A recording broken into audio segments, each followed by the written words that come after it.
कक्षा 12 हिंदी में आपका पुनः स्वागत है। मैं अर्चना सिंह। मैं कोशिश करती हूँ आज आपके लिए प्रतिदिन कुछ नए तरीके का वीडियो बनाऊँ जिससे कि वह आपको रुचिकर लगे। और इसके लिए आप सब देखते भी होंगे कि हर वीडियो मेरा कुछ न कुछ अलग है। तो आज भी कुछ अलग करने की कोशिश करूँगी और वह कोशिश यह होगी कि जो बच्चे आप में से पढ़ कर के मेरे दिए हुए प्रश्नों का उत्तर दे रहे हैं, उनमें से कुछ बच्चों के नाम मैं वीडियो के अंत में बताऊंगी। तो चलिए शुरुआत करते हैं। कैकेयी अनुताप। सबने रानी की ओर अचानक देखा, वैधव्य तुषारावृतम यथा विधु लेखा।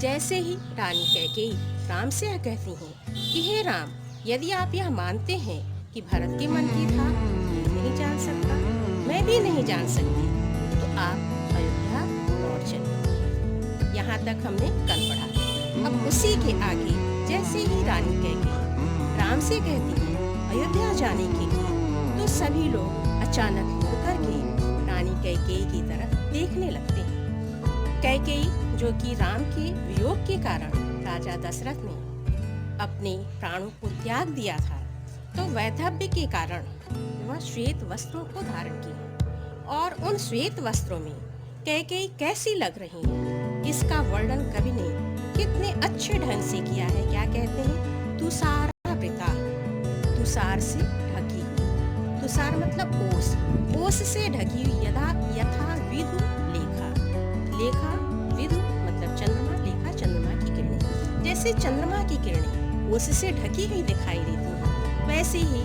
वैधव्यता के कारण वस्त्रों को धारण की हुई रानी कैकेयी लग रही थी। बैठी थी अचल तथापि असंख्य तरंगा।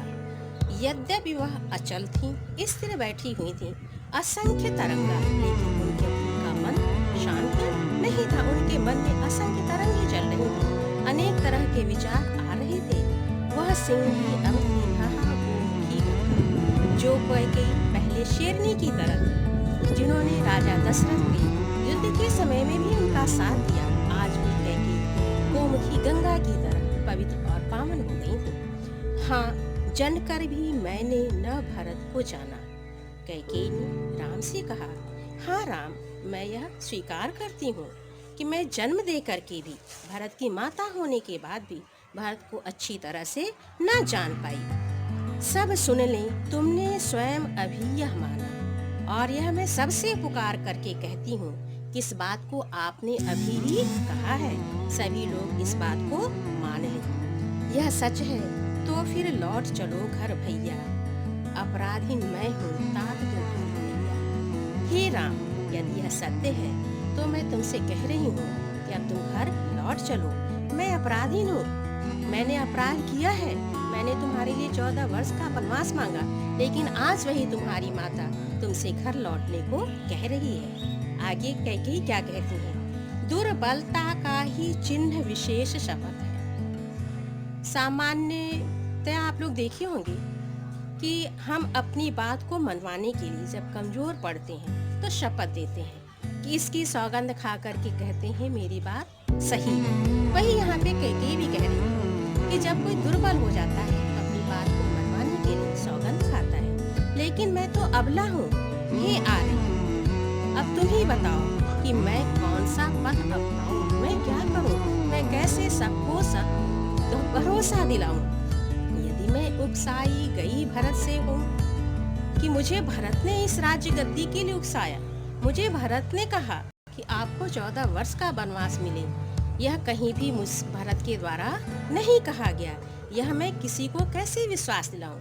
हे राम, फिर भी मैं कहती हूँ, यदि भरत ने अपने लिए राजगद्दी और तुम्हारे लिए 14 वर्ष का वनवास दिलवाने के लिए मुझे उकसाया हो, तो मैं जैसे अपने पति को खोई हूँ, वैसे अपने पुत्र को भी खो दूँ। हे राम, इससे अधिक और क्या मैं भरोसा दिलाने के लिए कर सकती हूँ? यह कितनी कैकेयी के मन की पीड़ा है, इसके बारे में कवि ने इनमें बताया है। इसीलिए यह शीर्षक आपके पाठ्यक्रम में कैकेयी अनुताप नाम से संग्रहित है। इसके आगे के अंश को हम कल पढ़ेंगे। धन्यवाद। तो मैंने कहा था मैं कुछ अलग आस करूँगी और उस अलग के क्रम में मैंने बताया था कि क्या करूँगी। वही कि जो बच्चे प्रश्नों का उत्तर दे रहे हैं, बहुत रुचि के साथ पढ़ रहे हैं, उनका नाम मैं अपने वीडियो में बताऊंगी। वह है प्रार्थना कुमारी, अख्तरी खाना, आकांक्षा व्यास, जागृति सेठ। और मैं यह चाहूँगी कि आप सब वीडियो को देखें और जो मैं प्रश्न देती हूँ उसे अपनी उत्तर पुस्तिका पे लिख करके मेरे व्हाट्सएप नंबर पर भेजें और भी बच्चों के नाम उजागर हों, सबको पता चले। धन्यवाद।